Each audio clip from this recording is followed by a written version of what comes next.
Right, that's enough of the intro music. Let's get on with it. Big Short Club. We're doing that massive book everyone keeps gassing on about. Principles by Ray Dalio. The billionaire's Bible, innit? The instruction manual on how to become a Wall Street god.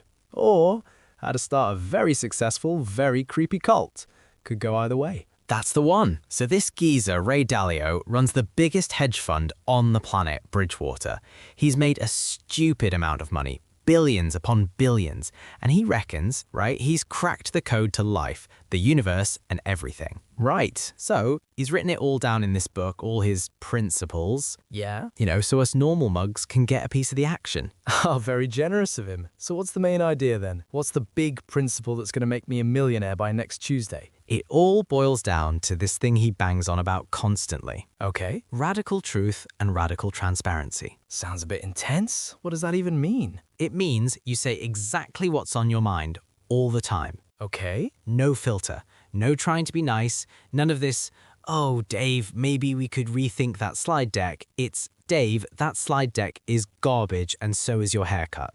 Wow. Just pure, raw, unfiltered feedback. Mate, that sounds exhausting. An absolute nightmare. Can you imagine that in a normal workplace? Brenda from accounts telling you your brew round is weak and your spreadsheet looks like a dog's dinner. Yeah, the whole place would descend into chaos. That's exactly what he wants. He calls it an idea meritocracy. The best idea has to win, no matter if it comes from the CEO or the cleaner. Right. And to get to the best idea, you have to be brutally honest about all the bad ones. He's got a whole system for it, a 5-step process for achieving anything. All right, hit me with it. 1. Have clear goals. 2. Find the problems stopping you. 3. Diagnose the problems to find the real reason. 4. Design a plan to get around them. 5. Get it done. Simple.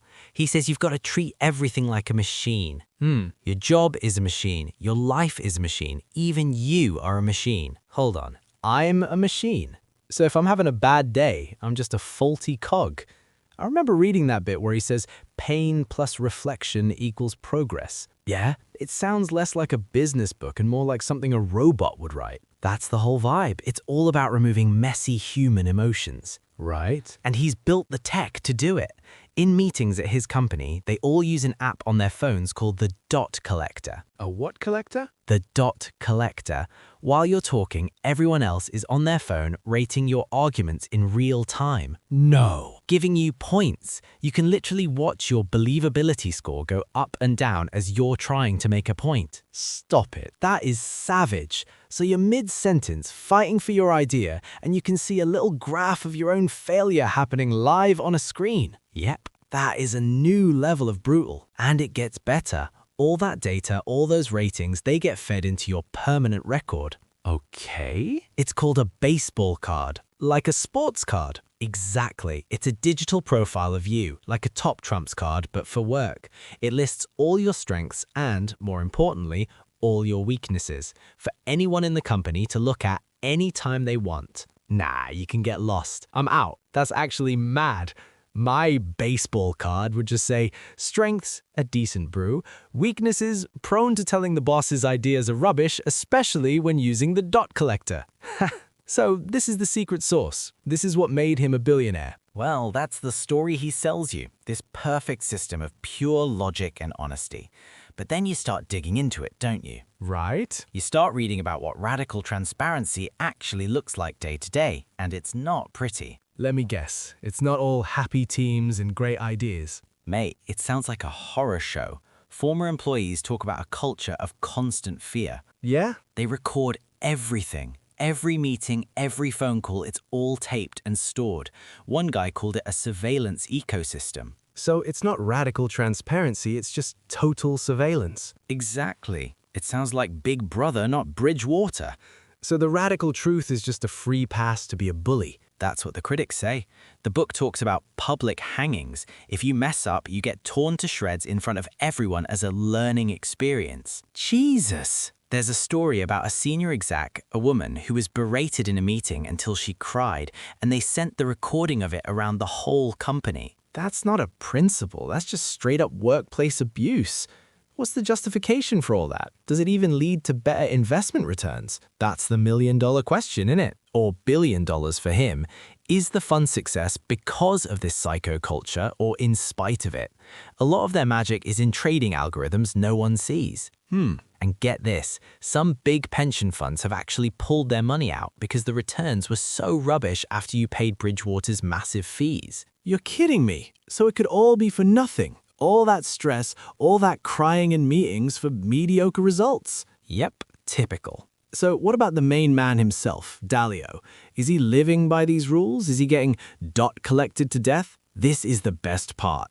He has this principle of believability-weighted decision-making. Right? Basically, your opinion only counts if you have a proven track record. Your vote is weighted. Okay, I can sort of see the logic in that. Yeah, but guess who has the highest believability score in the entire company? Let me take a wild stab in the dark. A fella named Ray Dalio. You got it, son.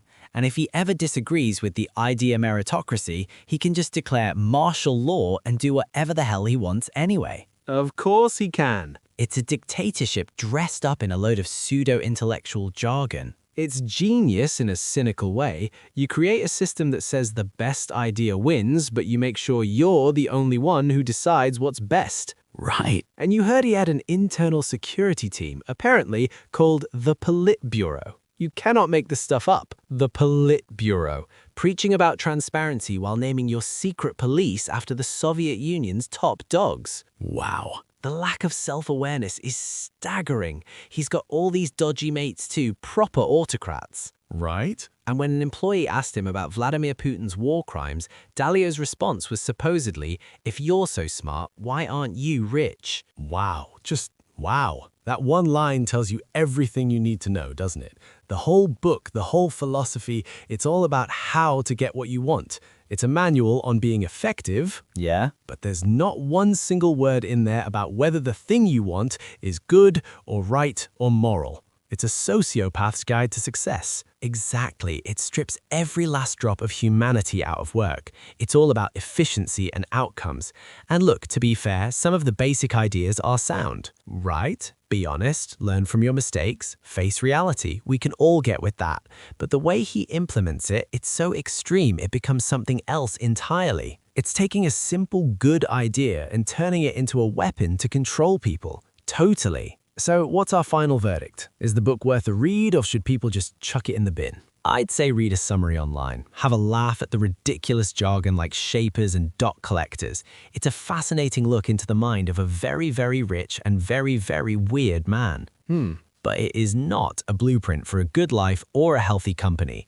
It's a blueprint for Bridgewater, full stop. So the real principle is, if you want to become a billionaire, it helps if you're a bit of a monster who's willing to treat people like machines. That's the long and short of it. And the Big Short Club's official principle is, if you feel the need to call your security team the Politburo, you've probably lost the plot. Sound.